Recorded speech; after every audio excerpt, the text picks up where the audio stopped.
देखिए, आमतौर पे तो भाजपा के प्रवक्ता जब टीवी डिबेट्स में आते हैं तो बहुत खुलकर और धर्मों के बारे में गलत बातें कहते हैं जो कि उन्हें नहीं कहनी चाहिए।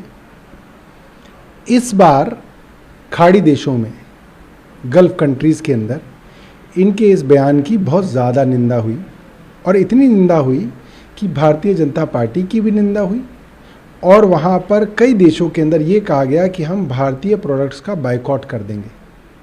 मुझे लगता है कि ये बहुत बड़ी बात है हमारे देश के लिए कि कुछ प्रवक्ताओं की नादानी से और कुछ प्रवक्ताओं की छोटी मानसिकता की वजह से पूरे देश का जो प्रोडक्शन है, जो एक्सपोर्ट है, वो इफ़ेक्ट हुआ। लाखों करोड़ों रुपए का देश का नुकसान हुआ।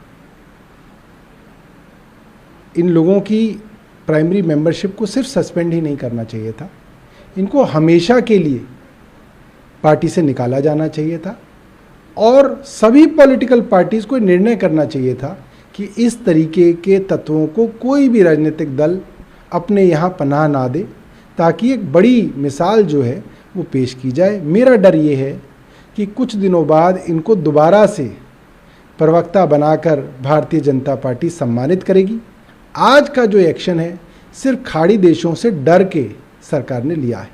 दूसरा सवाल सर ये है कि सीएम अरविंद केजरीवाल साहब ने कश्मीरी पंडितों के पलायन को लेकर बिल्कुल क्लियर साउंड में कहा है कि भाजपा कश्मीर को संभाल नहीं पा रही है, सिर्फ इस पर राजनीति कर रही है। 1990 का दौर फिर से देखा जा रहा है, और जो वर्ड उनकी थी कि अब हमें कार्रवाई की ज़रूरत है, कश्मीर कार्रवाई चाहता है, तो किस एक्शन, किस कार्रवाई की बात वो करते हैं? देखिए, जब भी कश्मीर के अंदर कोई हादसा होता है, हत्याएं होती हैं और भारत की जनता के अंदर उसमें गुस्सा बढ़ता है,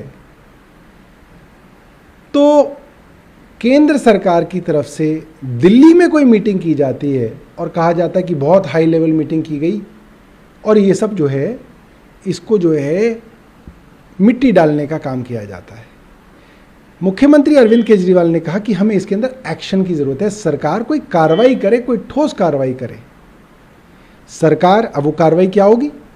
सरकार अपना ठोस प्लान देश के सामने रखे कि उनकी कश्मीरियों के लिए, कश्मीरी पंडितों के लिए, कश्मीरी हिंदुओं के लिए क्या प्लानिंग है, और उस प्लान को पूरे देश के सामने रखा जाए, क्योंकि हमें ऐसा लगता है कि इनके पास कोई प्लान नहीं है। दूसरी बात, कश्मीरी पंडितों को जिनको नौकरियां दी गई उनसे एक बॉन्ड साइन करा लिया गया कि अब आपको कश्मीर में ही रहना पड़ेगा। वो डर के मारे वो चाहते हैं कि उनको कहीं पे उनका ट्रांसफ़र कर दिया जाए ताकि उनकी जान बच सके। आप सोचिए, किसी के घर का चिराग आप मिटा देंगे, उसकी बीवी का, उसके बच्चे का, उसके बुजुर्ग माँ बाप का क्या होगा?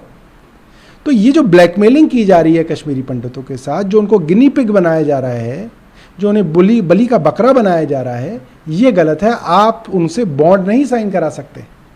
उस बॉन्ड को निरस्त किया जाए और उनको स्वतंत्रता दी जाए कि वो जहाँ रहना चाहते हैं वहाँ रह के नौकरी करें। आप पहले उनको सुरक्षा प्रदान कीजिए, तब आप उनको कहिए कि वो कश्मीर में रहे। इसलिए नहीं कि अब आपने उनको नौकरी दे दी है तो आप कहें कि अब आप बलि का बकरा बनिए, हम आपको यहाँ पे मरने देंगे, मगर आपको नौकरी चाहिए तो आपको यहीं रहना पड़ेगा। ये गलत है। तीसरी बात, जो कश्मीरी पंडितों की डिमांड्स हैं उनको भारतीय सरकार को, केंद्रीय सरकार को मानना चाहिए। जोर शोर से आम आदमी पार्टी के पलायन को उठा रही है, लेकिन मुख्यमंत्री साहब ने कहा कि एक्शन के तौर पर जो दिखता है वो ये दिखता है कि जब भी इस तरह घटनाएं होती है तो गृह मंत्री एक हाई लेवल मीटिंग कॉल करते हैं, इसके अलावा और कुछ नहीं होता है। देखिए, दिल्ली के अंदर हाई लेवल मीटिंग कॉल करना तो बहुत आसान है।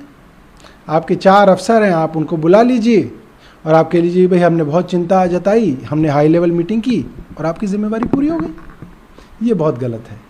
कश्मीर के अंदर मई महीने के अंदर 18 लोगों की जान जा चुकी है, और वो टारगेट किलिंग है।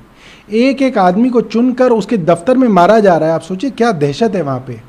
श्रीनगर एयरपोर्ट पे लोग लाइन लगाकर कश्मीर छोड़ रहे हैं, लोग मास रेजिग्नेशन दे रहे हैं, मगर कोई जो है सरकार की तरफ से ठोस कदम नहीं उठाया जा रहा। अभी सर हम लोग नुपुर शर्मा पे थे और से जो पार्टी की लाइन आई उसमें कहा गया भारतीय जनता पार्टी सभी धर्मों का सम्मान करती है, भाजपा किसी भी धर्म के किसी धार्मिक व्यक्ति के अपमान की कड़ी निंदा करती है, लेकिन आप लोगों का कंसर्न रहता है कि बीजेपी के स्पोक पर्सन सी और बीजेपी ही ऐसी चीज़ें सामने पब्लिक डोमेन में लाते हैं जिस वजह से ये बखेड़ा खराब होता है। देखिए, बीजेपी की ऑफिशियल लाइन कई चीज़ों पे जो है और उनकी जो असली लाइन है वो अलग है। बीजेपी की ऑफिशियल लाइन ये है कि महात्मा गांधी का सम्मान होना चाहिए, मगर महात्मा गांधी की जन्म तिथि पर और उनकी पुण्यतिथि पर भाजपा के लोग ही नाथूराम गॉडसे के नाम का ट्विटर ट्रेंड चलाते हैं।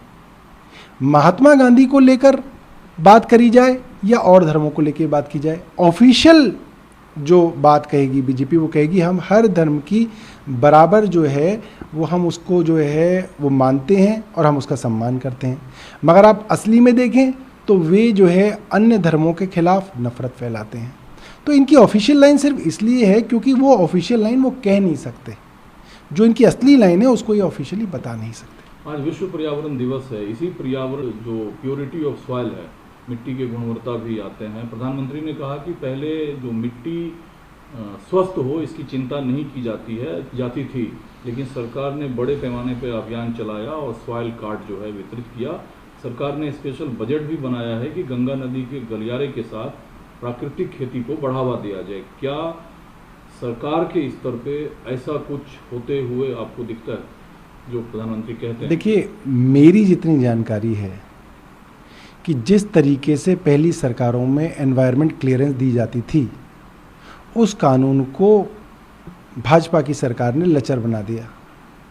जिस तरीके से जंगलों को काटने को लेकर पहली सरकारों के अंदर संवेदनशीलता थी, वो संवेदनशीलता संवेदनहीनता के अंदर बदली हुई नजर आ रही है। अगर हम यमुना की सफाई और गंगा की सफाई को लें तो केंद्र सरकार ने नमामि गंगे के नाम पर हजारों करोड़ रुपया बर्बाद तो कर दिया, बट आज भी गंगा नदी जो है वो स्वच्छ और निर्मल नहीं हो पाई है।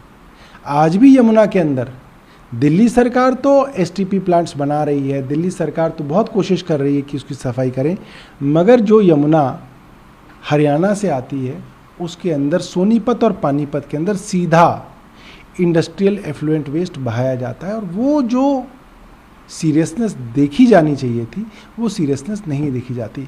हिमाचल प्रदेश का पानी हो या मध्य प्रदेश का पानी हो, वहाँ का पानी इतना पॉल्यूट हो चुका है कि किसी भी मापदंड के अंदर वो खरा नहीं उतर रहा है। इन सब चीज़ों के ऊपर चिंता जो है केंद्र को होनी चाहिए और इसके लिए कोई ठोस नीति बनानी चाहिए। आजकल सर हैदराबाद काफ़ी में है, कहा जाता है कि नेशनल लिटरेसी रेशियो हमारा बढ़ा है, सोसाइटी ज़्यादा सेंसिटिव हो रहा है, लेकिन इस बीच फिर एक और लड़की, नाबालिग लड़की के साथ हैदराबाद में गैंगरेप होता है, गिरफ्तारियां होती है और ये चीज़ें सबके सामने हैं। देखिए, हम लोग हमेशा इस चीज़ के फेवर में रहे कि बलात्कार जैसी घटनाओं की सज़ा सख्त से सख्त दी जानी चाहिए। इसके अंदर कोई भी पार्टी पॉलिटिक्स नहीं होनी चाहिए। मगर पिछले कुछ सालों में देखा गया है कि बलात्कार जैसी घटनाओं के अंदर भी राजनीतिकरण किया गया। बलात्कारियों के समर्थन में कुछ राजनीतिक दलों ने तिरंगा यात्राएं निकाली। बलात्कारियों को समर्थन देने के लिए कई राजनीतिक दल सामने आते हुए दिखे।